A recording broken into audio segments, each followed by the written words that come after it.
ya. Dan kalau kita bicara tentang ancaman era digital, itu kita akan bicara ini. Ya. Apa itu Bu Aisyah? Ini ancaman era digital. Ya. Kayak apa?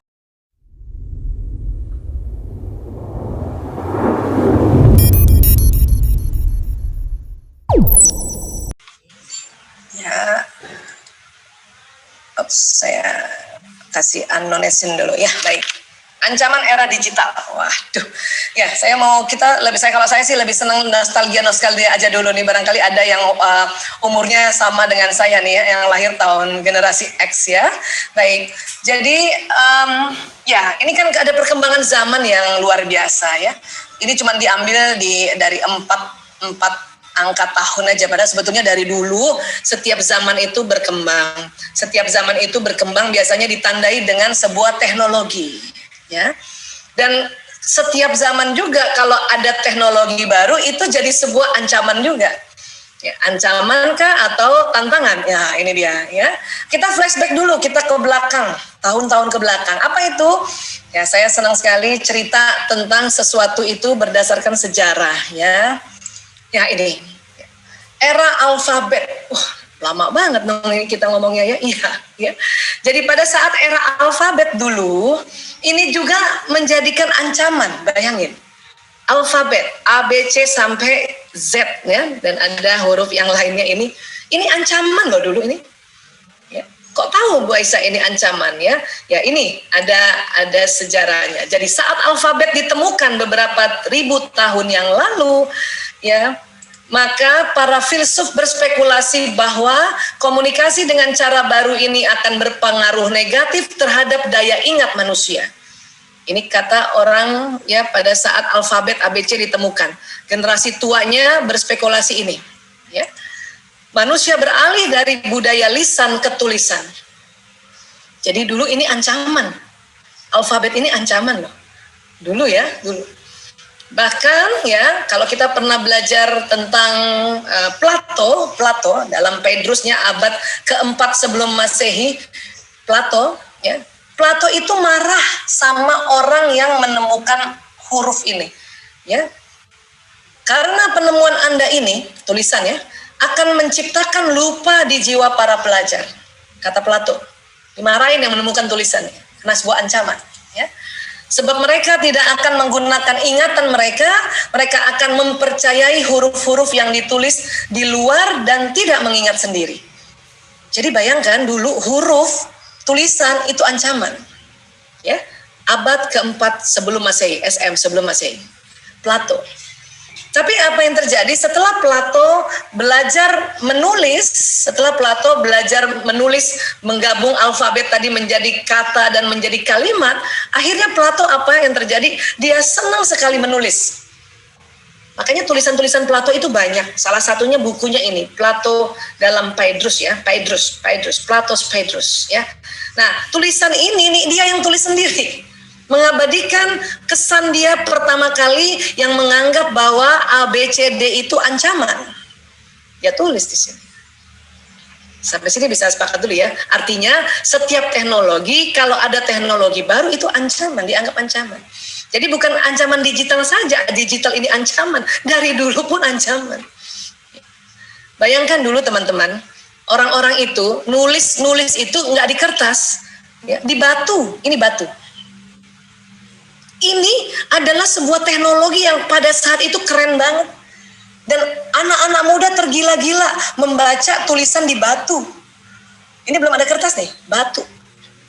Kebayang nggak zaman dulu kenapa orang tua marah? Karena orang zaman dulu itu budayanya tuh lisan, ngomong, ya, ketemu orang, "Hai, apa kabar?" Kira-kira begitu ya. Nah, pas ketemu batu ini ada tulisannya, anak mudanya tunduk. Kalau ketemu orang tua, anak mudanya tunduk. Sama nggak sama sekarang? Sama ya. Yang beda apanya? Medianya, teknologinya. Jadi zaman dulu ini keren banget tau.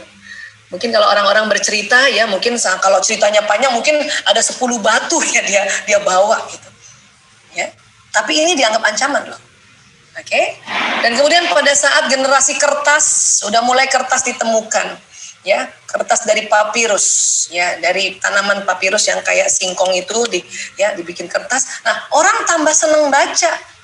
Kenapa? Kalau batu berat ini kertas kan lebih tipis, jadi lebih tebel lagi. Orang lebih seneng nulis. Bahkan dulu yang namanya teknologi tulisan tuh kayak gini nih. Ini keren banget nih zaman dulu ini. Yang tadinya menjadi sebuah ancaman. Ya, kemudian menjadi sebuah tantangan, ya, huruf-huruf itu dibikin sedemikian rupa sehingga tulisannya bagus. Artinya setiap era itu ada ancamannya. Ini saya mau flashback dulu ya. Jadi bukan melulu digital ada ancaman. Oke? Nah, sekarang ini pada zaman tahun 46 sampai 64 itu ya, teknologi itu kayak gini ya. Saya waktu kecil banget lihat di kampung nenek saya itu ada telepon engkol kayak gini. Wah, itu kalau ada rumah yang ada teleponnya engkol kayak gini tuh udah keren banget tuh rumah itu tuh. Ya, ini kita nostalgia ya. Ini komputer zaman dulu segede gini. Ya, televisi kayak gini ya. Ini tahun-tahun 61 79 sudah mulai canggih, ada telepon umum, ada telepon kayak gini warna-warni. Dan Martin Cooper adalah seorang karyawan Motorola yang dapat menciptakan atau menemukan satu penemuan yang luar biasa, yaitu telepon genggam. Ya, ditemukan tahun 1973. Kalau ada kakek-kakek kita atau kalau saya ayah ya yang punya HP kayak gini nih, itu keren banget saat itu tuh. Canggih banget. Ya. Dan ini nggak murah loh zaman dulu ini. Sekarang HP kayak apa harganya ya, sangat murah ya. Dan tahun-tahun itu juga ditemukan ya seperti ini. Ya, PC, personal computer kayak begini itu, ya. TV zaman dulu nih ada Atari 2600 tahun 77 ini udah keren banget. Yang unik zaman dulu itu kalau TV rusak, goyang-goyang gambarnya supaya betul dipukul. Pak gitu. Ya. Saya ingat tuh waktu ibu saya bilang ya, ini kan goyang-goyang gambarnya. Nah, itu goyang-goyang gambarnya. Pukul di atasnya, dipukul. Bener ya. Sama zaman dulu, anak zaman dulu dipukul jadi bener.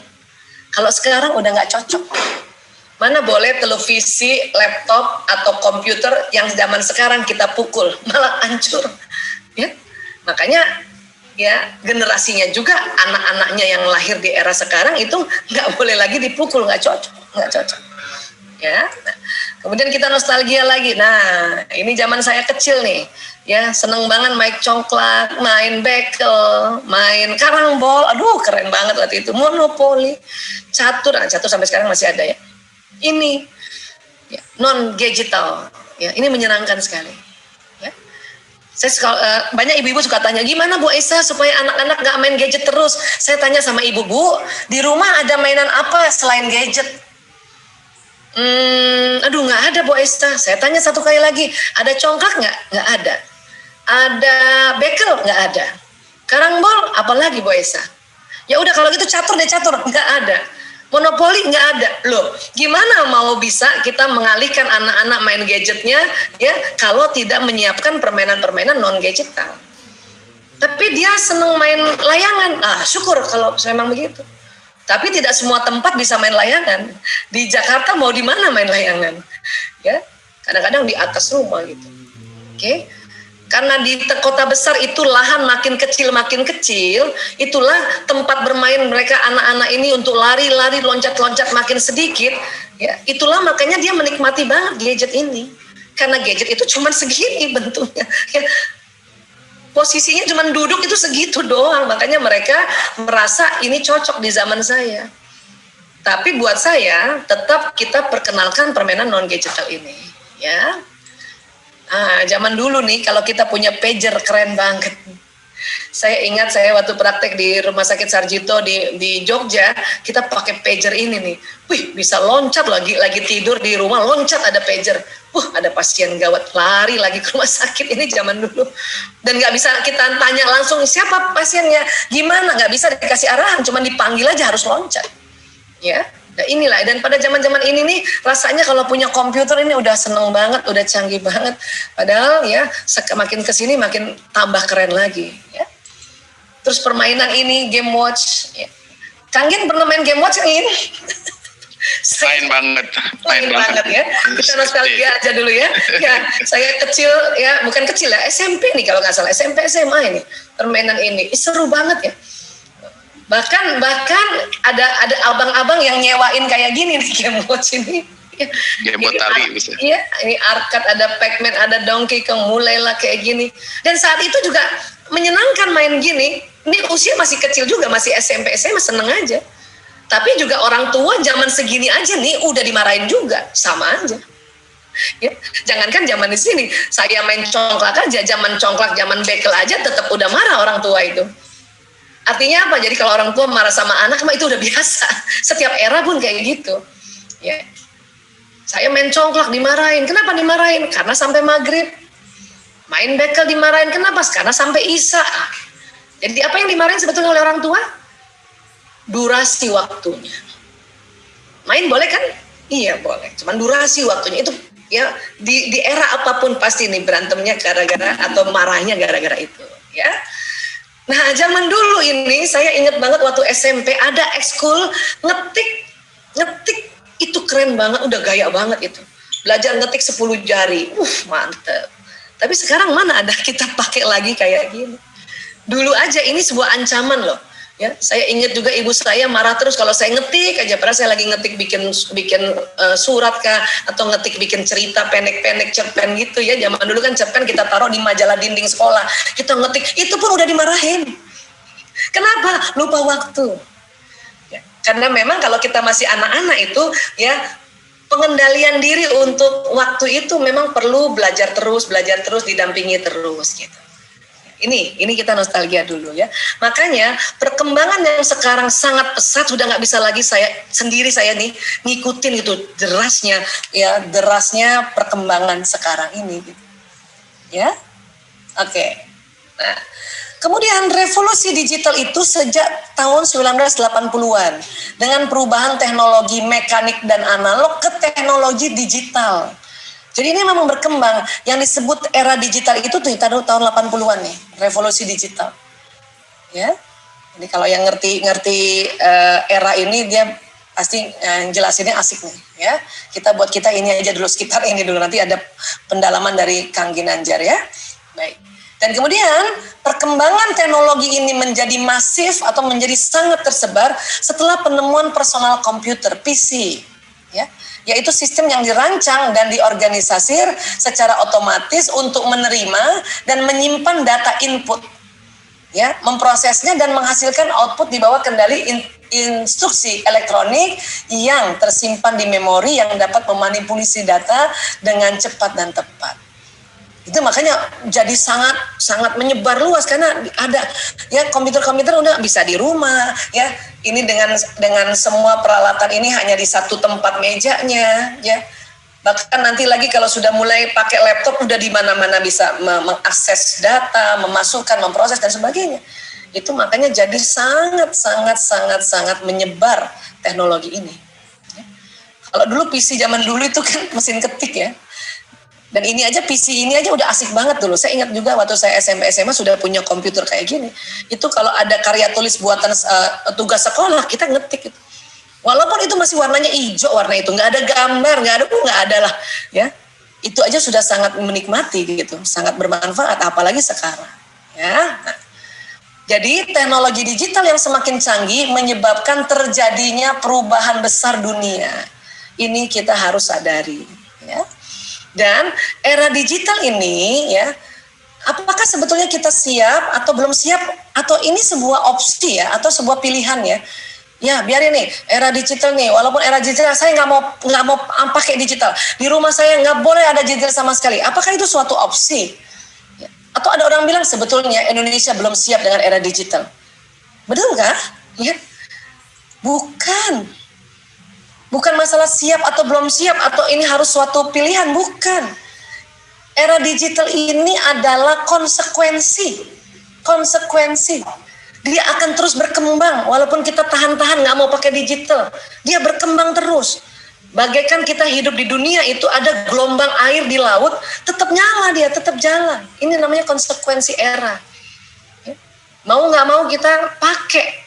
Buktinya hari ini, sore ini ya, dengan dibantu dengan teknologi digital kita bisa jumpa, padahal ya masing-masing tadi ada yang di mana, tadi ada teman tuh ya, ada Mbak siapa tuh ya di Malang ya, Halimatus Sa'diyah, Masya Allah. Terus ada teman-teman yang lain, saya jadi bisa ketemu Mbak Di, walaupun secara offline belum jumpa, ya. Nah ini konsekuensi. Artinya apa Bu Esa? Artinya kita diminta menguasai dan mengendalikan teknologi dengan baik dan benar agar memberi manfaat yang sebesar-besarnya. Ya. Saya sebelum cerita tentang ancaman, kita harus sadar lagi bahwa ini era digital. Nggak ada yang bisa nahan, nggak bisa. Itu kayak air laut tuh hantem pantai, ya ini. Jadi sehingga tentu setiap era ada dampak positif dan negatif, itu jelas. Tadi kita sudah cerita itu, ya abad keempat sebelum Masehi, huruf aja itu ada dampak positif dan negatifnya, atau ada orang yang pro, ada yang kontra, baru huruf loh. Sekarang kita jutaan tahun berikutnya bagaimana? Apakah huruf-huruf itu ya lebih banyak buruknya? Enggak kan? Justru karena ditemukan huruf itu, ya kita bisa merangkai kata, merangkai kalimat, ya, membuat sebuah dokumentasi pengalaman yang dulu kita tulis sehingga orang lain bisa baca dan sebagainya. Artinya huruf dampak positifnya lebih banyak kan? Tentu digital juga begitu. Tapi memang kita juga tahu, ya mesti tahu juga ini ada dampak positif dan negatif. Ya. Kalau gitu kita pelajari gitu. Ya. Kita lihat dampak positifnya dulu. Apa sih era digital ini? Ini sebenarnya udah lama ya sumbernya ya. Tapi saya melihat ini masih sangat relate dengan kondisi saatnya. Nah ini UI yang meneliti ya. Apa? Lebih cepat dan lebih mudah mengakses informasi yang dibutuhkan. Ini dampak positif. Setuju? Setuju. Saya mas setuju ya. Mempermudah proses dalam pekerjaan. Setuju? Apalagi pandemi ini, wah saya kebayang kalau nggak ada teknologi digital, gimana nih, udah nggak boleh keluar, harus rapat, harus juga lihat pasien, konsultasi dan sebagainya. Oke, ini dampak positif. Apalagi dampak positifnya? Muncul media berbasis digital sebagai sumber pengetahuan dan informasi. Ya, jadi sekarang kita nggak beli koran lagi, nggak beli majalah. Kadang-kadang kita koran kebanyakan bingung ditumpuk di mana gitu kan. Jadi ada media berbasis digital, kita jadi tahu informasi itu. Apalagi meningkatnya SDM, sumber daya manusia, melalui pengembangan dan pemanfaatan teknologi. Jadi kita kadang nih nggak sekolah formil saja bisa belajar lewat digital ini. Ya. Jadi SDM kita, sumber daya manusia kita bisa ya meningkat. Ya, ini. Kemudian apalagi muncul berbagai sumber belajar online. Perpustakaan online. Nah sekarang pas pandemi belajar online benar-benar pakai digital ini. Kalaupun sampai sulit pakai digital karena sinyal atau mungkin gadgetnya yang belum ada, mau nggak mau ya terpaksa pakai buku standar atau buku-buku yang ada di rumahnya ya. Tapi itu tadi belajar online hampir seluruh dunia sekarang ini pakai digital ya. Apalagi munculnya e-business. Elektronik bisnis seperti toko online menyediakan berbagai barang kebutuhan dan mudah mendapatkan. Saya kebayang lagi pandemi gini kemudian nggak ada online kayak apa itu ya. Ya inilah dampak positifnya. Oke, banyak kan dampak positifnya. Nah sekarang dampak negatifnya, ya ini juga sudah diriset ya. Ancaman pelanggaran hak kekayaan intelektual karena akses data dan yang mudah dan menyebabkan plagiatis akan melakukan kecurangan. Ini nih, karena saking mudahnya ambil informasi, mudahnya copy paste, diambil terus tidak dikasih sumbernya. Ya, kadang-kadang bikin karya tulis, ada karya tulis orang nih kita pakai ini aja ganti nama, itu plagiat gitu. Itu dampak negatif sebetulnya. Dampak negatif. Itulah makanya kalau bisa-bisanya kalau kita pun mengutip informasi kasih tahu dari mana itu. Ya. Kemudian apa lagi? Ancaman terjadinya pikiran pintas di mana anak-anak terbiasa berpikir pendek dan hanya mau membaca yang ringkas. Ya, teman-teman, Bapak Ibu, kita mau cari apa aja silakan searching di Google. Ya, keren banget itu. Tapi memang yang ringkas-ringkas. Ini dianggapnya negatif oleh sebagian orang, sebagian ahli. Kalau saya sih menganggap ya itu cara cepat juga untuk mengetahui sesuatu secara ringkas. Nggak apa-apa juga sebetulnya ya. Cuman itu tadi kita ajarkan anak untuk, nak kalau lebih dalam baca bukunya ya nak, baca literaturnya ya nak. Gitu. Ya tinggal kita ajarin. Terus apa lagi? Ancaman penyalahgunaan pengetahuan untuk melakukan tindakan pidana. Ini nih. Ini ancaman era digital nih banyak yang gini nih. Ya. Terus apa lagi? Ya. Tidak mengefektifkan teknologi informasi sebagai media atau sarana belajar. Misalnya sudah mendownload e-book tetapi masih mencetaknya. Jadi tren digital itu sebetulnya ingin paperless. Artinya tolong tidak terlalu banyak pakai kertas. Ya, makanya itu tadi buku-buku semua di elektronik, ya, koran semua udah di elektronik, majalah, supaya nggak terlalu banyak pakai kertas. Cuman karena mungkin kayak saya ya, era yang saya ya, udah kebiasaan apa-apa kertas, e-book itu nggak cukup, pasti kita print lagi ya. Padahal itu sebetulnya itu nggak efektif. Ya, ini menurut ya para ahli, terutama dari UI, mengumpulkan apa dampak negatifnya. Kalau kita lihat tadi cuma 4 ini dampak negatifnya. Tadi ya dampak positifnya itu ada sekitar 8, 2 kali daripada dampak negatif. Ya. Dan kalau kita bicara tentang ancaman era digital, itu kita akan bicara ini. Ya. Apa itu Bu Aisyah? Ini ancaman era digital. Ya. Kayak apa? Nah, 1, ini yang disebut ancaman pencurian identitas, ya. Ini ancaman ini lagi banyak banget ini, ya. Jadi apa yang dicuri sih? Yang dicuri apa? Kartu kredit, ya, kartu asuransi kesehatan, itu nomor-nomornya gitu. Ya. Ini banyak. Ini yang disebut ancaman era digital tuh ini. Ya, ini sebetulnya. Oke. Terus apa lagi? Oh sorry, ya. Apalagi bocornya informasi. Kenapa tanpa sadar kita di media sosial kita berbagi informasi data diri kita. Ada foto anak-anak, ada foto suami lengkap. Ya, saya kemarin perhatikan, iya ya kita sendiri yang bocorin informasi. Sehingga kadang-kadang itu bisa diambil oleh para mafia sebetulnya. Ya. Nah, ini. Kemudian apa lagi? Ya. Penipuan perbankan ini sering banget. Kenapa? Karena transaksi supaya lebih mudah kan pakai kartu nih. Ya. Tapi ini banyak banget bocor ini, hati-hati. Ya, ini penipuan perbankan ini banyak juga orang itu mafia ya. Mungkin dia pelajari bagaimana ini seluk beluknya untuk bisa pura-pura jadi bank atau pura-pura jadi suatu institusi sehingga bisa menipu. Ya. Ini ancaman ini. Ya. Terus apa lagi? Pelanggaran keamanan website. Jadi banyak pelaku kejahatan cyber ya untuk membobol ini. Dan kadang-kadang ya kita punya mukanya muka kita ya. IG mukanya muka kita, nama kita, di bawahnya itu ya Allah, ya. Nggak pernahnya jualan ayam ada di situ.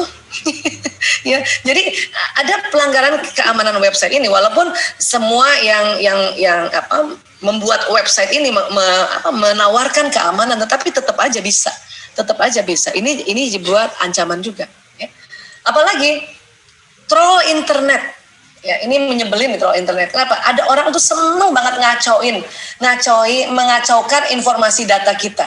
Atau kita lagi seminar gini, ada yang masuk terus kacau. Saya sama Kang Gin pernah tuh mengalami itu ya kan, waktu hari anti narkotika kita tanggal 26 Juni. Kita merayakan hari anti narkotika dalam rangka kita kumpullah bersama adik-adik mantan pecandu untuk berdoa bersama. Itu juga ya diganggu itu. Dan seneng banget loh, itu seneng banget. Ada orang kok seneng ya menebar kekacauan gitu ya.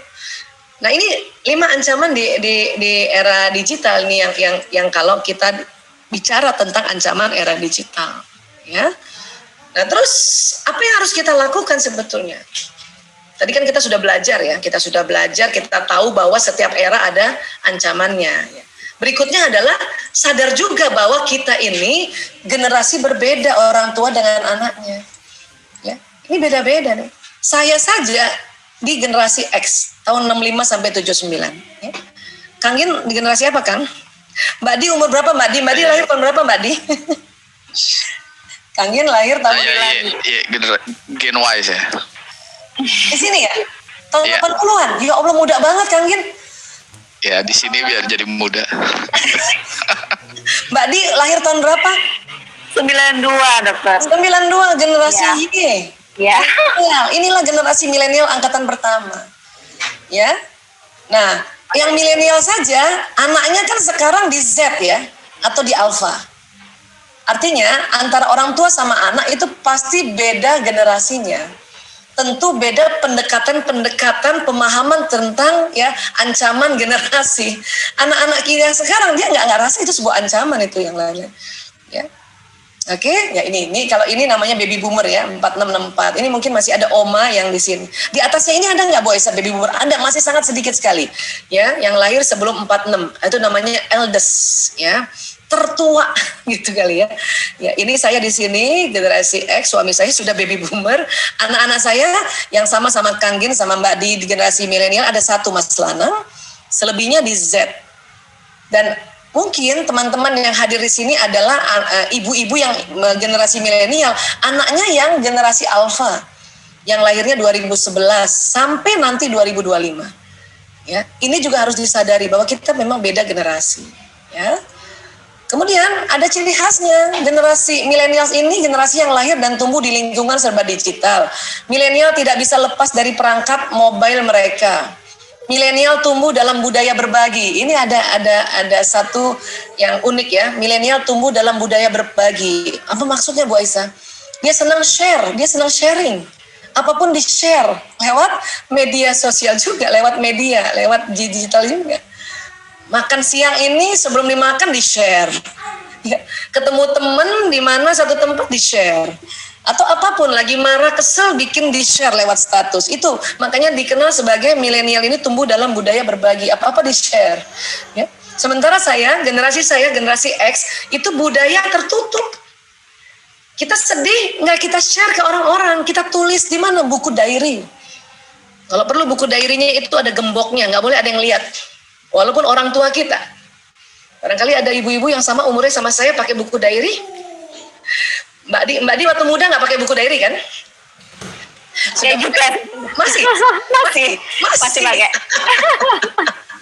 Ya, tapi anak sekarang kan bukan buku diary ya. Bukan ya? Iya, dan itu di-share tentang apa perasaannya. Itulah makanya disebut milenial tumbuh dalam budaya berbagi. Ya, di-sharing semuanya. Kita malah kalau sedih nggak mau dikasih tahu, mereka ngasih tahu. Kalau perlu ada yang like. Wow. Dan kadang-kadang anak-anak sekarang itu ya gara-gara like-nya lebih sedikit, lebih banyak dislike-nya itu bisa galau loh. Ya, padahal buat saya kok galau sih? Kenapa dislike-nya lebih banyak Ibu daripada like-nya? Waduh, ya. Oh gitu ya. Iya. Saya karena beda usia, beda generasi ya memahami aja. Ya. Kemudian apa lagi? Pokoknya wanita dan pria di era milenial ini pokoknya hendaknya pandai menggunakan teknologi untuk cari ilmu ya dan meningkatkan keterampilan. Itu gunakan. Saya saja yang generasi X ini ya sudah mulai pinter nih, pakai Zoom, sudah mulai pinter ya bikin modul sendiri, cari sendiri. Kalau dulu selalu bantuin anak, bantuin tim lah di yayasan. Sekarang udah mulai pinter, malah jadi menyenangkan kan gitu. Ya. Kemudian media sosial itu apa sih? Media sosial itu adalah media yang berupa situs-situs yang melibatkan teknologi berbasis internet. Ya, ini kan banyak sekali ya sekarang. Medsos mendorong dan memungkinkan penggunaannya untuk berbagi informasi dengan keluarga, teman, dan orang lain yang memiliki ketertarikan yang sama. Ya. Artinya apa? Artinya memang ini budaya sekarang untuk berbagi. Tentu kalau ada yang tertarik kan pasti lihat, pasti kasih like. Ya. Jadi informasi ini bisa informasi pribadi, foto dan video, dan informasi umum, berita dan hiburan. Ini memang kondisinya kayak gini. Terus jadinya gimana sih harusnya? Nah, media sosial juga ternyata memenuhi kebutuhan dasar manusia. Apa kebutuhan dasar manusia?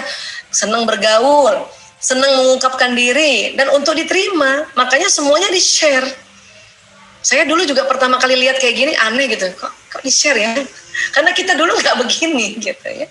Tapi ya apa boleh buat, kita juga paham, oh ya kayak gitu ya. Paling nggak senyum-senyum sendiri aja kalau lihat anak-anak belum apa-apa, difoto dulu baru dibagi ya. Untuk itu kita harusnya bijak. Bijak apa ya? Bijak berkomentar untuk di media sosial. Bijak apa? Bijak menulis dan men-share berita.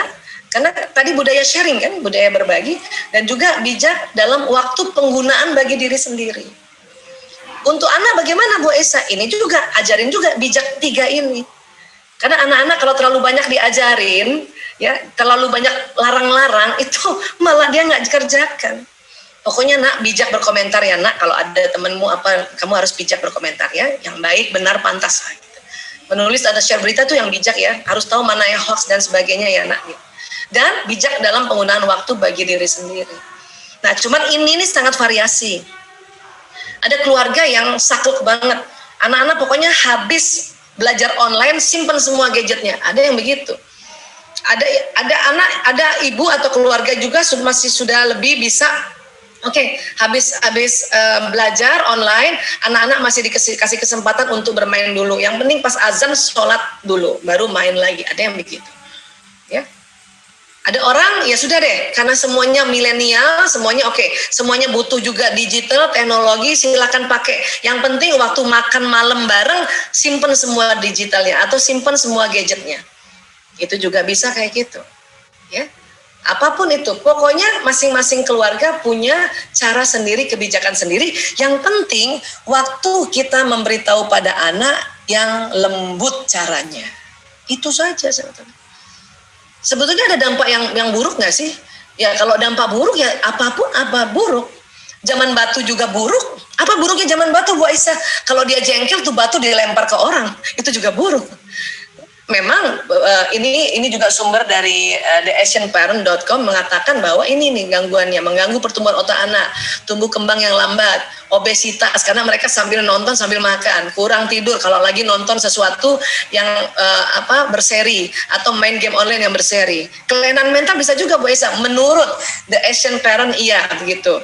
Ya, sifat agresif, iya bisa juga kalau dia ya selalu gemes kalau main, apalagi kalau dia memang punya predisposisi ya pribadi sizoid, ya pribadi memang sudah ada genetiknya kelainan mental, tambah itu bisa kecanduan dengan gadget, iya betul. Pikun digital, ada istilahnya pikun digital, iya bisa. Radiasi emisi, iya banget, ya. Proses belajar yang tidak berkelanjutan karena mereka ya habis belajar dia main dulu, iya.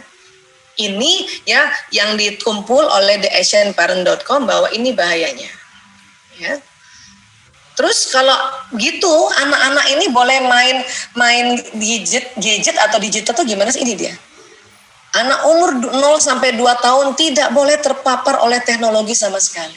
Saya untung alhamdulillah anak saya waktu 0-2 tahun itu digitalnya lagi belum sepesat sekarang. Hanya mereka nonton TV saja, ya nonton video. Itu pun ya pada 0-2 tahun lebih banyak saya bawa anak-anak pergi kantor atau pergi kerja, jadi lebih banyak main sama ibunya di mobil dan sebagainya. Ya. Umur 3-5 tahun dibatasi menggunakan teknologi hanya 1 jam per hari. Ini Akademi Dokter Anak Amerika ya. Kemudian 6-18 tahun dibatasi 2 jam saja per hari. Bisa nggak Bun?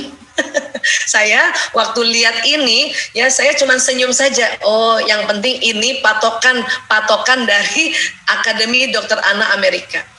Adapun yang sekarang ini agak susah, apalagi pandemi. Nggak mungkin 2 jam. Orang sekolahnya aja dari jam 7:30 sampai 7:30, ada yang sampai sore, ya kan? Artinya kalau saya ambil dari sini, ini yang saya ambil banget ini yang ini 0 sampai 2 tahun. Ini saya ikuti nih. Makanya kalau ada ibu-ibu tanya, Bu Aisyah, ya anak saya umur 1 tahun, ya ajak main yang lain, ajak main yang non gadget, paksa diri ibu ajak main, ya. Ini saya pakai nih. Tapi yang udah kesini nih, nampaknya untuk era sekarang, apalagi pandemi nggak mungkin, ya. Makanya di dalam peraturan-peraturan itu perlu bijaksana, lihat kondisi juga, ya. Terus soal mata, ini paling penting ya soal mata nih, ya.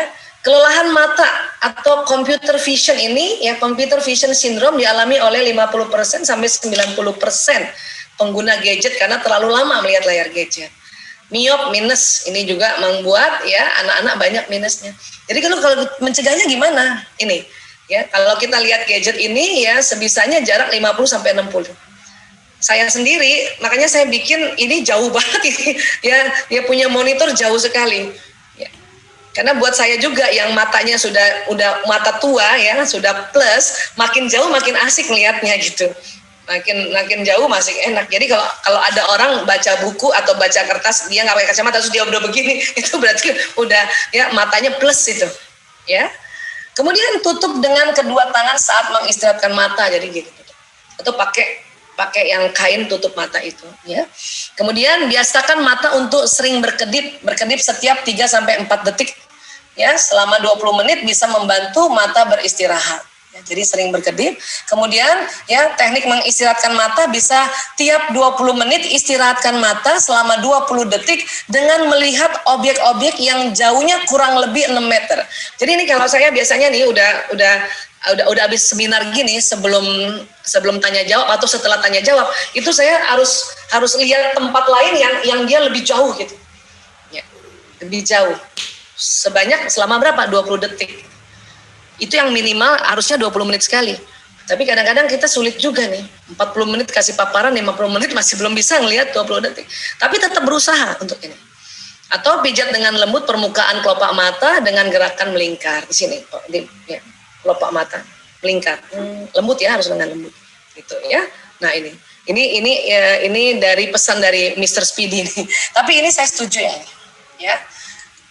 Dan kemudian kalau gitu gimana dong? Gimana sebagai orang tua? Kalau saya, ya orang tua harus pandai ya mengelola emosinya. Kalau bicara emosi itu bicara tentang otak manusia. Otak manusia Allah ciptakan, dimasukkan, ditaruh di dalam kepala. Itu ada otak besar, ada otak kecil. Laki-laki otaknya lebih besar, lebih berat daripada perempuan. Laki-laki itu otaknya beratnya sekitar 1,5 kilo sampai 1,6. Perempuan 1,3 sampai 1,4. Jadi laki-laki memang otaknya lebih berat. Ya. Saya sama Kang Gin, lebih berat Kang Gin itu otaknya itu dibanding saya. Ya, itu hebatnya laki-laki ya. Nah, kemudian ya kita harus pahami bahwa diri kita tuh ada otak emosinya. Anak-anak juga ada otak emosinya. Di mana Bu Aisyah? Di tengah. Semua orang iya. Walaupun masih bayi iya. Semua orang, bahkan di dalam rahim seorang ibu otak emosi juga sudah terbentuk. Maka kadang-kadang janin suka emosi kalau ibunya misalnya marah-marah melulu, tendang sama si janin di dalam rahim itu gitu. Atau ibunya nangis terus atau sedih terus ditendang gitu. Ya, karena sudah terstimulasi emosinya. Bahkan hewan golongan mamalia pun punya otak emosi seperti ini. Ini disebut sistem limbik atau the limbic system. Makanya sering disebutnya otak mamalia. Itulah makanya sebetulnya manusia itu punya sifat binatang memang di otaknya ini. Itulah Allah berkata, ya Allah berfirman bahwa kita nih manusia ini ya bisa kayak binatang, bahkan lebih rendah dari binatang kita punya perilaku. Karena memang di otak manusia itu ada otak limbik sistemnya. Untuk itulah makanya kalau di dalam keluarga Islam, keluarga Muslim ini ada ya diminta kita kalau ada anak lahir setelah sudah dikasih nama yang baik diminta akikah, potong kambing. Salah satu manfaat akikah itu adalah mereduce atau ya merilis atau membuat otak emosi atau otak binatang ini ya terkendali. Ya. Makanya laki-laki potong 2 kambing, perempuan 1 kambing. Kok laki-laki 2 kambing? Soalnya otak laki-laki lebih besar. Berarti kalau otak laki-laki lebih besar, otak emosinya lebih besar juga dibanding perempuan. Makanya laki-laki 2 ekor kambing. Tapi kan Bu Aisyah, ya lebih besarnya tidak 2 kali dari perempuan. Iya betul. Tapi masa mau kurban kambing, potong kambing 1 kambing seperempat kan nggak mungkin. Makanya dikasih tahu 2 kambing. Perempuan 1 kambing, cukup 1 kambing. Kenapa? Memang otak emosinya perempuan lebih kecil. Bu Aisyah bisa diganti dengan ayam? Nggak bisa. Ayam bukan mamalia. Kambing yang mamalia. Kok harus ditekankan sih akikah? Bu Aisyah bukan yang mampu saja, nggak mampu pun niat dari awal supaya Allah kasih rezeki ada kambing dan akikah. Kenapa begitu? Karena selama 22 tahun saya ngurus narkoba, kalau saya lihat ada pasien yang perilakunya benar-benar kayak binatang, saya suka tanya itu sama orang tua kalau konseling. Pak, Bu, maaf, Ananda sudah diakikah? Anak sudah diakikah ini? Belum Bu Aisyah? Anaknya udah 30 tahun, 35 tahun, 40 tahun. Ya, dalam hati saya membuat ya observasi kecil-kecilan gitu, ya survei kecil-kecilan nih. Kalau anak yang bengal banget ini, ya itu lebih banyak yang belum diakikah itu. Walaupun mungkin anak yang sudah diakikah bisa bandel juga gara-gara narkoba, tetapi yang belum diakikah itu lebih banyak. Itulah makanya saya sudah dalam rehabilitasi juga ya tekankan untuk orang tua untuk akikah Pak, akikah anaknya Pak. Ya, niatin akikah walaupun anaknya sudah 30 tahun, 40 tahun, 50 tahun, niatkan ya. Insya Allah tuh ada rezekinya akikah. Ini penting akikah itu. Ya. Jadi buat teman-teman ya yang sudah akikah anaknya alhamdulillah. Yang belum ayo niatkan, doa kenceng insya Allah ada rezekinya untuk akikah. Oke? Nah, sekarang kaitannya tentang emosi. Ibunya ada emosi, bapaknya juga ada emosi, anak ada emosi, guru ada emosi, semua ada emosi. Tapi kalau kita mau cerdas mendidik anak, tentu kita ya perlu banyak belajar, itu betul. Berikutnya apa? Perlu untuk mengelola emosi. Inilah yang disebut kecerdasan mengelola emosi, emotional intelligence. Orang yang pandai mengelola emosi, walaupun IQ-nya biasa-biasa aja, hidupnya lebih beruntung. Dibanding orang yang IQ-nya tinggi tapi emotional intelligence-nya ya, emotional kemampuan kecerdasan emosinya rendah. Wih, ya, itu kurang beruntung itu hidupnya. Bu Esa, anak saya IQ-nya bagus, emosinya, pengendalian emosinya bagus. Ih, alhamdulillah banget itu. Ya. Itulah makanya kecerdasan emosi pada orang tua perlu kita pelajari dan perlu kita kenali si emosi ini dan perlu kita kelola. Memangnya isinya apa nih Bu Aisyah? Isinya ini sebetulnya sebuah sistem di mana nanti bila ada rangsangan dari luar maupun dari dalam, sistem limbik ini mengeluarkan hormon-hormon. Makanya di otak kita ini ya, persis di tengah ini otak limbik atau otak mamalia. Ya, lanjutannya otak reptil. Manusia lengkap ya. Ada otak mamalianya dan ada otak reptil.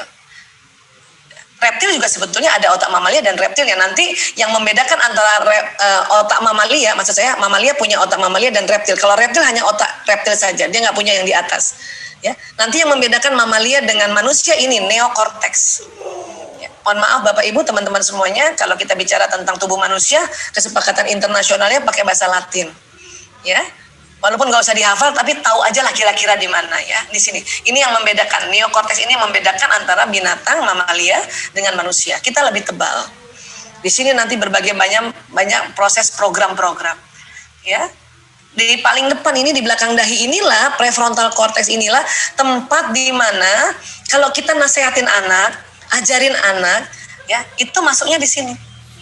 Termasuk juga otak kita. Ini isinya itu nasihat-nasihat orang tua, ajaran-ajaran orang tua, nasihat-nasihat Bapak Ibu guru, bahkan nasihat-nasihat teman juga di sini. Termasuk juga nasihat ya ulama-ulama itu masuknya di sini.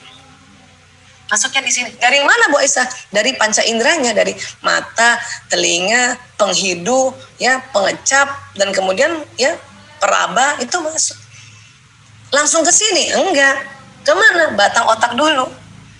Kalau batang otak tegang, ilmu nggak masuk sampai sini, cuma di sini. Makanya kalau kita ngajarin anak-anak dengan keras, kamu itu ya, kamu harus tahu tentang ancaman digital. Tapi kasar kita keras, maka batang otaknya tegang, ya itu nasihat cuma sampai di sini, nggak sampai di sini. Memangnya kalau nasihat sampai di sini, ya itu bisa bertahan Bu Aisyah? Enggak. Nasihat yang hanya sampai terekam di batang otak itu hanya bertahan 1 kali 24 jam.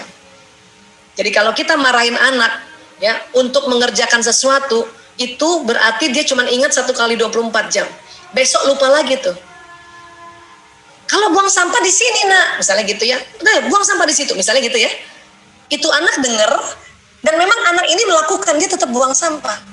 Kenapa? Karena nanti informasi yang kita berikan lewat telinga ditangkap, ditaruh di batang otak, dia jalan ke sumsum tulang nih. Nanti sumsum tulang ini kasih kabar ke seluruh badan bahwa untuk buang sampah. Jalan juga, dia kerjain juga. Tapi hanya hari itu. Hanya hari itu. Besok dia lupa lagi balok buang sampah di situ. Kenapa? Karena memori di batang otak ini adalah short memory. 1 kali 24 jam saja. Tapi Bu Aisyah, kalau dia nggak dibentak, dia nggak jalan. Kalau dia nggak dikasarin, tuh anak nggak ngikutin. Betul Bun. Kalau dikasarin, anak bisa ngikutin. Kenapa? Karena dia jalan di sini. Tetapi percuma. Kenapa? Besok diulang lagi. Jadi bagusnya gimana Bu Aisyah? Bagusnya adalah semua nasihat pelajaran itu masuk di depan. Kenapa? Karena ini long memory. Jadi besok ibunda nggak suruh buang sampah, dia udah tahu buang sampah di situ, jadi nggak perlu lagi dimarah-marahin. Supaya masuk ke sini, maka waktu menyampaikan pada anak-anak, ya diminta batang otak rileks, otak mamalia rileks. Bagaimana caranya batang otak rileks, mamalia rileks? Ya, kita menyampaikannya dengan lembut, ya, dengan menyenangkan. Itu membuat rileks. Karena anak-anak kadang batang otaknya ini kalau lihat orang tuanya tegang. Sebetulnya batang otak reptil ini untuk apa sih Bu Aisyah? Ini Allah ciptakan otak reptil untuk menjaga manusia dari serangan luar. Serangan orang jahat kah, serangan binatang buas. Jadi kalau kita dikejar serangan binatang buas, otak reptil ini bekerja. Apa yang dia kerja? Dia suruh seluruh badan ini respon cuma 2, fight or flight, serang atau kabur. Itulah makanya kita kalau misalnya ada copet kah atau maaf ada anjing, kita fight kan, kita hush, hush, hush, itu kita menyerang dia, hush, hush. Makin datang itu anjingnya, makin kita lempar itu dengan batu kan apa itu fight or flight. Kenapa? Karena ini batang otak. Ya. Tapi anak-anak ada yang otak reptilnya tegang kalau ketemu orang tuanya. Orang tua juga gitu. Batang otaknya tegang kalau ketemu anaknya. Apalagi pas pandemi ini, batang otak kita itu ya tanpa sadar tegang dalam waktu cukup panjang, sudah 8 bulan ini. Itulah makanya pada saat Bunda nemenin anak-anak daring di rumah, itu paling tinggi itu. Makanya bundanya juga cuma 2 responnya, fight or flight. Ya, serang itu anak atau kita tinggalin aja, masa bodoh. Nah, itu batang otak yang kerja berarti. Ya, belum lagi otak mamalia nih, ini lebih variasi lagi. Anak juga begitu, disuruh orang tuanya belajar karena tegang batang otaknya, lihat orang tuanya tidak lembut tambah tegang, maka fight or flight. Dia bantah orang tuanya dia karena fight atau dia ngambek. Itu flight. Itu adalah kerja batang otak ya yang tegang. Kalau otak emosi bagaimana? Kalau otak emosi lebih variasi. Ya. Ada apa sih di situ? Ada ya emosi apati, ada emosi sedih, ada emosi takut, ada emosi rakus mau buru-buru, ada emosi marah, ada emosi sombong. Masa cuma yang negatif aja Bu Aisyah? Enggak, ada yang baik juga. Apa? Ini semangat, menerima, damai, pencerahan. Ini disebut emosi yang positif. Kalau kita gabungkan dengan ilmu hawa nafsu, ya, ini nafsunya lawamah dan amarah ini, yang jenis ini, dan dia ada di tengah otak. Tapi yang jenis ini namanya nafsu mutmainnah. Itu ada di otak kita. Jadi gimana dong Bu Aisyah supaya batang otak itu rileks, otak mamalia rileks, sehingga kita nanti ya semangat untuk dampingi anak-anak. Mungkin selama ini teman-teman sudah lakukan, Bapak Ibu sudah lakukan apa? Tanpa terasa Bapak Ibu tarik nafas kan? Tanpa terasa Bapak Ibu istighfar kan? Ya, iya, itu udah benar. Tapi kok saya masih marah terus? Tambahin istighfarnya. Apa sih keutamaan istighfar? Banyak sekali. Ini satu hadis saja udah 3 keutamaannya. Ya, Rasulullah SAW bersabda, siapa saja rutin membaca istighfar, maka Allah akan memberikan solusi atas setiap kesulitannya, penyelesaian bagi setiap permasalahannya, dan dia akan memberinya rezeki dari jalan tak terduga. Jadi ayah bunda, kalau ayah bunda merasa bahwa kondisi sekarang digital atau gadget anak-anak ini membuat sulit ya, maka istighfar dulu. Istighfar dulu, ya. Kenapa? Karena Nabi ya bersabda, Allah akan memberikan solusi atas setiap kesulitan kita. Dan kalau kita anggap kondisi sekarang pandemi ini masalah, maka kita diminta istighfar, perbanyak istighfar, rutin baca istighfar. Kenapa? Karena Allah memberikan penyelesaian bagi setiap permasalahan. Dan kalau kita anggap sekarang rezeki terhambat, rezeki kesehatan, rezeki ilmu, ya, karena anak-anak nggak sekolah di sekolah yang bersama teman-temannya, rezeki uang, betul-betul uang, maka kita diminta istighfar dulu. Astagfirullahaladzim. Kalau lagi nggak punya uang, ya dompetnya dibuka, dompetnya sedikit banget, tipis banget uangnya, pantang mikir pinjam uang siapa atau minta sama siapa. Ya. Istighfar saja dulu langsung, istighfar saja. Karena kalau kita belum apa-apa, belum istighfar, sudah tanya, aduh saya pinjam sama kakak saya, belum tentu juga itu berhasil, bahkan bisa-bisa kecewa kita. Karena semua orang pasti punya alasan, ini pandemi, nggak ada dana. Iya, ya. Maka istighfar ya, astagfirullahaladzim, astagfirullahaladzim. Dan kan betul-betul rezeki dari jalan dari tak terduga, datang dari jalan tak terduga. Ada yang kirim kue, alhamdulillah. Hari ini juga saya alhamdulillah ada yang kirim makanan, alhamdulillah. Ya.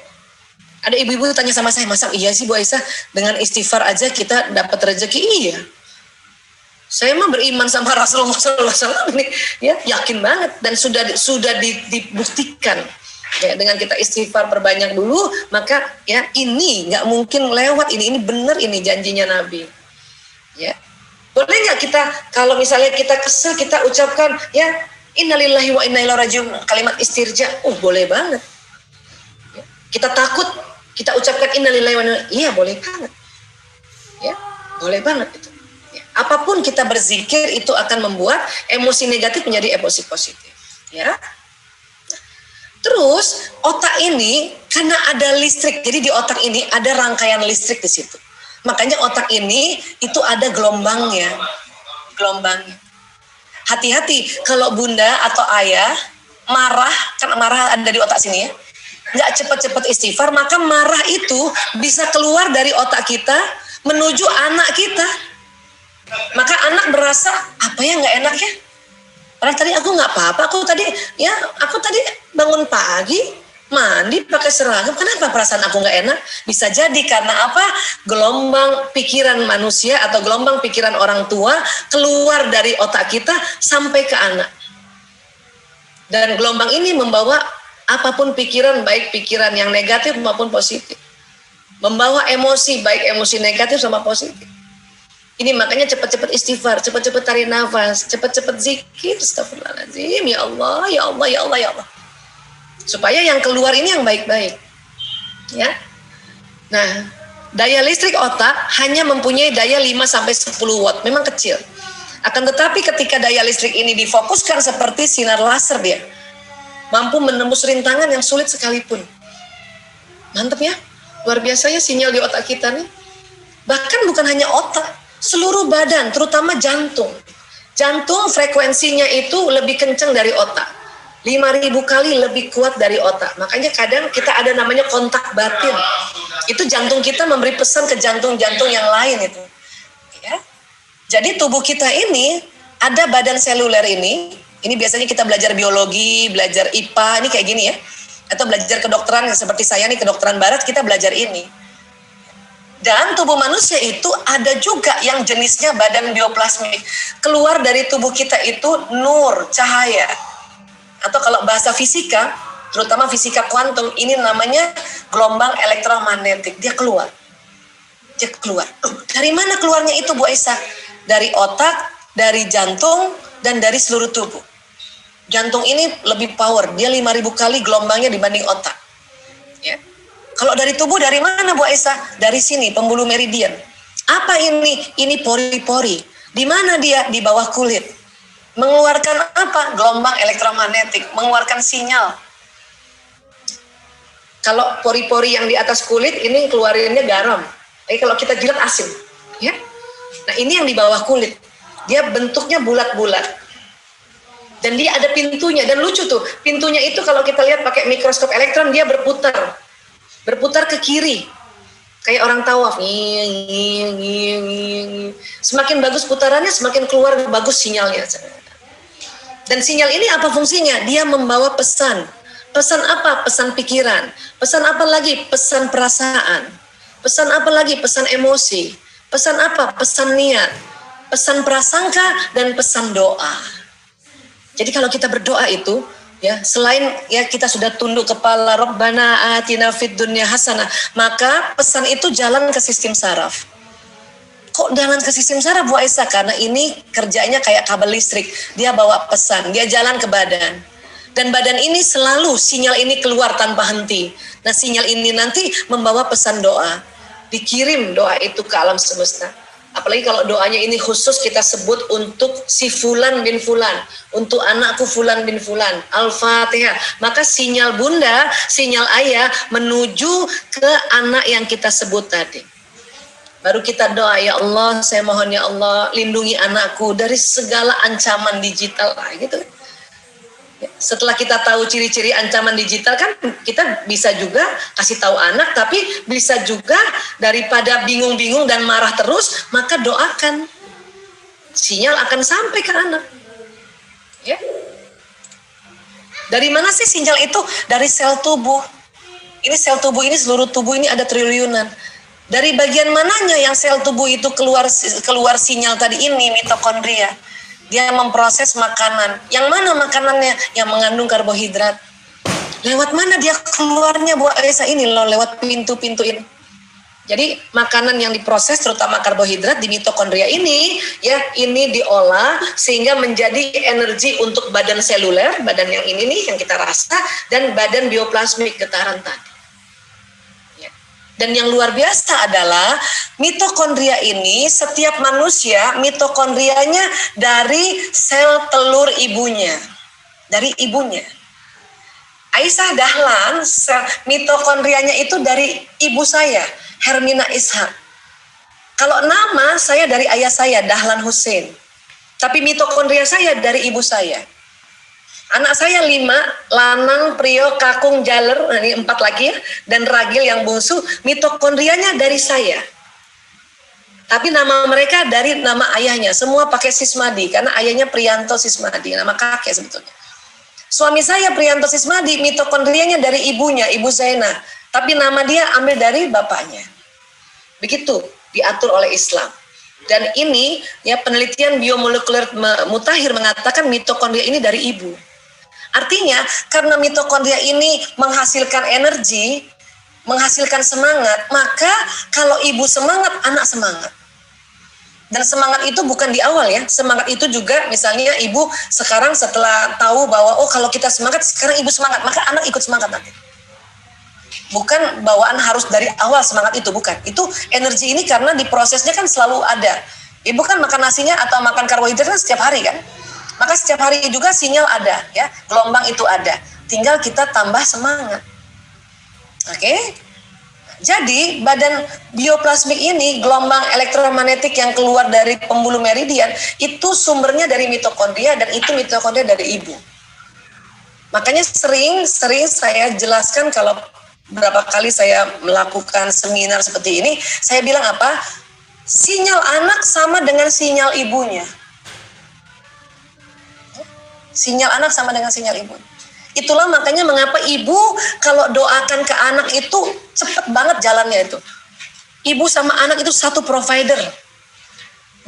Untung sekarang era digital ini bisa menjelaskan tentang badan meridian dan badan bioplasmik.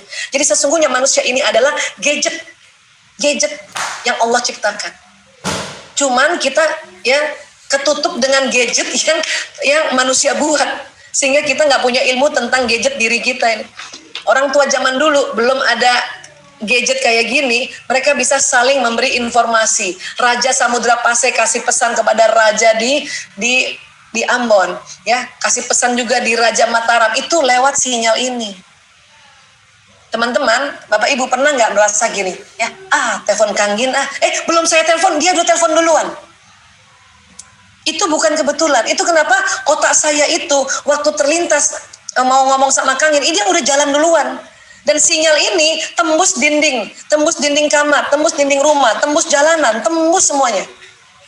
Sebagaimana kita sekarang ini sinyal manusia yang kita pakai. Ya, teknologi Zoom ini kan sinyal manusia yang manusia buat, kan kita aja bisa ketemu. Kang Gin di mana, saya di mana, Mbak Di di mana, sahabat-sahabatku semua di mana. Ya kan? Nah, apalagi kita. Cuman kadang-kadang kita nggak ngerti bahwa kita tuh punya sinyal. Kita ya ketutup sama sinyalnya gadget. Jadi manusia tuh sinyal. Saya bilang sama anak-anak kita tuh gadget kan. Anak-anak setelah dikasih tahu gitu dia tambah merasa bahwa oh iya ya. Ya. Saya ceritakan begini, oh gitu. Makanya dia tambah apa ya, mantap kalau berdoa. Dan sinyal ini juga membawa prasangka. Makanya mengapa kalau kita diminta prasangka yang baik.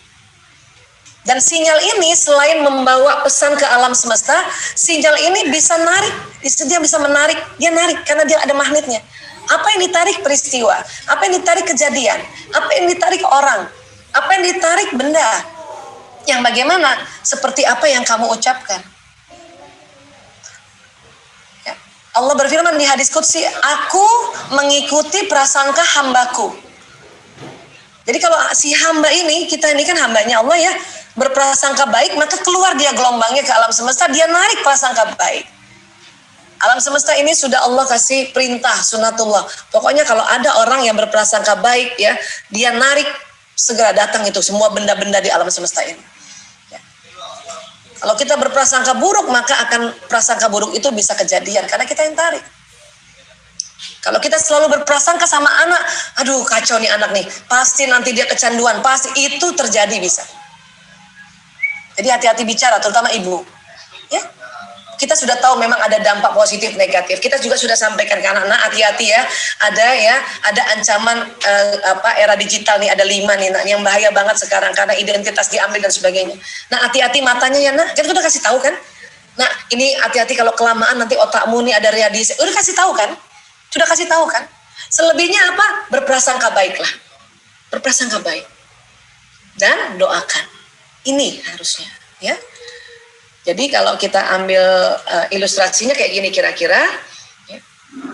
Pada saat kita ngomong sesuatu itu dia dari otak tuh jalan ke badan dan pembuluh meridian itu kayak pintu tuh, lihat. Ini ada 7 meridian yang besar di badan kita ini dan yang paling kuat itu ada di jantung. Ya pintunya kayak gitu. Pada saat pintu lancar itu sinyal keluar itu. Makanya seseorang kalau ketemu orang lain sinyalnya itu kalau orang ini gembira, orang yang ada di dekatnya ikut gembira. Itu namanya memberikan vibrasi, memberikan resonansi. Dan pada saat kita doa, sinyal ini memanjang, tembus segalanya. Kita kalau udah ngomong energi itu nggak ada batas, semuanya sama alam semesta ini. Ya, ini dia. Oke, itu yang disebut law of attraction. Saat Anda berperasaan dan berpikir tentang sesuatu, maka energi perasaan dan pikiran akan mencari mencocokkan. Jadi kalau kita berperasaan berpikiran nih ya, anak kita sehat walafiat ini pergi nih, set, dia mencari yang persis apa yang kita pikirkan dan rasakan. Dan menarik hal yang serupa yang berada di alam semesta ini, dia narik dengan apa yang Anda rasakan dan pikirkan dalam kehidupan Anda. Kalau kita sudah kasih tahu anak-anak ini begini anak, ini begini, udah musyawarah, habis itu tawakal. Kenapa? Karena ya prasangka baik kita ini kita jalan di badan dan itu yang terjadi. Banyak di antara kita udah ngasih tahu anak tapi nggak percaya, nggak mungkin, pasti dia lihat video dewasa. Itu kita aneh ya. Kalau sesuatu yang negatif kita selalu pasti tambah kenceng tuh sinyalnya. Maka yang tadinya anak nggak mau lihat video dewasa karena kita yang berpikiran kayak gitu bisa terjadi. Terus gimana Bu Aisyah nih? Pikiran saya ini keluar terus yang buruk-buruk. Itu tadi tarik nafas, istighfar, ya. Sebut nama Allah. Itu cara paling cepat. Sebenarnya banyak cara-cara sebetulnya ya. Hanya cara paling umum dan paling cepat dan paling mujarab itu tadi istighfar. Ya. Sebenarnya banyak banget cara-cara itu. Hanya itulah cara yang menurut saya ya kita bisa pakai. Ya, istighfar. Okay? Manusia adalah magnet dan setiap detil peristiwa yang dialaminya datang atas daya tarik undangannya sendiri. Kalau teman-teman sedih, maka nanti sedih yang teman-teman sedih itu datang loh. Takut, aduh nanti anak ini takut begini, aduh takut begini, terus-terusan kayak gitu. Gak cepat-cepat istighfar, maka apa yang ditakutkan terjadi. Ya. Tapi kan kita wajar nggak Bu Aisyah? Kita takut wajar, orang ada limbic system. Cuman Allah ajarkan kita kalau takut, sedih, marah dan sebagainya cepat-cepat istighfar. Itu udah diajarin. Oke? Nah, jadi badan bioplasmik ini teman-teman kan keluarnya dari sini ya. Omongan kita itu, pikiran kita itu jalan di sistem saraf. Dia keluar. Kalau kita sehat walafiat, selalu berpikir gitu ya. Ya Allah, insya Allah saya sehat walafiat.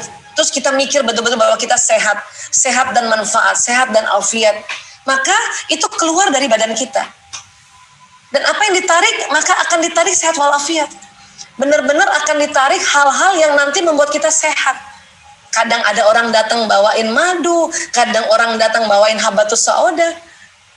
Kadang kita lagi duduk-duduk terus nonton TV, TV tentang bagaimana tips menjaga kesehatan pada saat pandemi. Itu kita yang tarik. Karena kita selalu berpikir sehat walafiat. Kalau kita ini bahagia, maka ditarik ini bahagia. Ini makanya kita harus pandai memanage-nya. Pandai memanage perasaan kita, pikiran, dan emosi kita. Karena dia jalan. Termasuk ucapan ya. Terus apalagi kalau kita bersyukur, maka jalan dia tuh. Maka apa yang ditarik? Ya, nikmat. Makanya kalau saat ini ayah bunda bapak ibu anaknya sehat saat ini, tidak ada apa-apa, bilang ya Allah terima kasih ya Allah, saya bersyukur ya Allah, segala puji bagimu ya Allah, anak-anak sehat ya Allah. Itu kita berpikir dan berperasaan kayak gitu, maka ini jalan tuh, maka Allah akan tambah nikmat. Ya. Anak udah baik, kita lihat udah baik, ya, nggak ngaco, nggak pakai narkoba, bersyukur Bu. Tapi dia masih main gadget, ya sudah bersyukur dulu supaya nanti dapat nikmat. Ya, soal main gadgetnya kan nanti sudah diatur tadi, tinggal kita berbaik sangka. Ya. Terus kalau kufur gimana ya? Kalau kita kufur dan terus-terusan nggak cepet-cepet istighfar, ini yang datang apa nih? Azab, ya, azab. Inilah dalam surat Ibrahim. Bismillahirrahmanirrahim.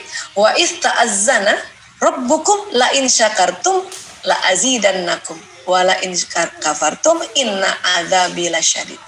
Ya, ini kan seringnya kita dengar ini Ibrahim ayat 7, ya. Dan ingatlah juga tak kala Tuhanmu memaklumkan, sesungguhnya jika kamu bersyukur pasti aku akan menambah nikmat kepadamu, dan jika kamu mengingkari nikmatku sesungguhnya azabku sangat pedih. Ini yang terjadi sebetulnya. Maka Bunda, kalau anak-anak ada di rumah, bersyukur dulu aja. Anak-anak sudah mau ikut belajar online, bersyukur lagi. Anak-anak kita ingatkan, nak kita sholat dulu baru main, dia mau, bersyukurlah. Ya, anak-anak mau ngobrol sama kita, bersyukurlah. Bersyukur kenapa? Nikmat itu akan datang terus karena apa? Ini janji Allah di surat Ibrahim ayat 7. Ya, jadi kira-kira seperti ini, mudah-mudahan bisa diterima ya. Nanti kita akan lanjutkan lagi dengan kajian yang dari Kang Gin ya. Terima kasih banyak seperti ini ya. Nanti saya akan kembalikan ke Mbak Erni. Terima kasih. Mohon maaf lahir batin.